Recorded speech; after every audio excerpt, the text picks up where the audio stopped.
ঝিনাইদহের কালীগঞ্জ উপজেলার মাহতাব উদ্দিন কলেজে ৭টি ভবন থাকলেও শিক্ষা কার্যক্রম চালানোর জন্য সচল রয়েছে মাত্র ৩টি।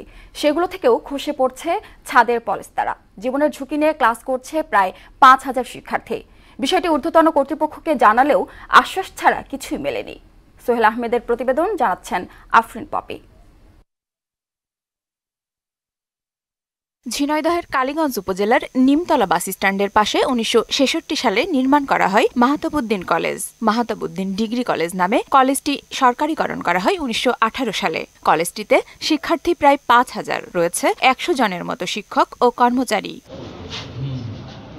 মাহতাব উদ্দিন ডিগ্রি কলেজ ঝিনাইদহ জেলার অন্যতম প্রাচীন এবং ঐতিহ্যবাহী বিদ্যাপীঠ হওয়া সত্ত্বেও বর্তমানে ভবনের এমন অবস্থা, সবসময় আতঙ্কে থাকেন শিক্ষার্থী সহ সবাই। জীবনের ঝুঁকি নিয়ে তাদের এখানে ক্লাস করতে হয়, তাই নতুন ভবন নির্মাণ করার দাবি শিক্ষার্থীদের। কোনোভাবেই ক্লাস করার মতো উপযোগী না, ভবনটা ধসে পড়বে এরকম অবস্থা দেখা যাচ্ছে। অনেক আগের ভবন, যেহেতু অনেক পুরাতন, আমরা এখানে একটা নতুন ভবন চাই। শিক্ষার্থীদের মাথায় প্লাস্টার খসে পড়ছে, বিভিন্ন সময় শিক্ষার্থীরা আতঙ্কে থাকে।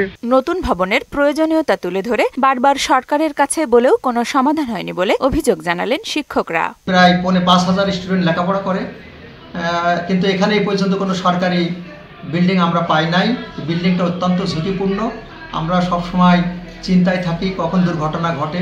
বারবার আমরা সরকারের কাছে দাবি জানাচ্ছি যে আমাদের নতুন বিল্ডিংয়ের একান্ত প্রয়োজন, কিন্তু আজও পর্যন্ত আমরা সেই বিল্ডিংয়ের কোনো খবর পাইনি। কালীগঞ্জ উপজেলা নির্বাহী কর্মকর্তা মুঠোফোনে জানান, তিনি বিষয়টি জানতেন না, এখন প্রয়োজনীয় ব্যবস্থা নেবেন। আমি তো বিষয়টা জানতাম না, মাত্র আমি জানলাম। এটা নিয়ে আমি প্রিন্সিপাল মহোদয়ের সাথে কথা বলবো, যে যেটা সরকারি প্রতিষ্ঠান, ঠিক আছে, এটা সরকারি মাধ্যমে যেখানে বলা দরকার আমরা ব্যবস্থা আমরা নিব। পুরাতন ভবন ভেঙে নতুন ভবন নির্মাণ করে দিবে কর্তৃপক্ষ, এমন প্রত্যাশা শিক্ষক, শিক্ষার্থী সহ এলাকাবাসীর।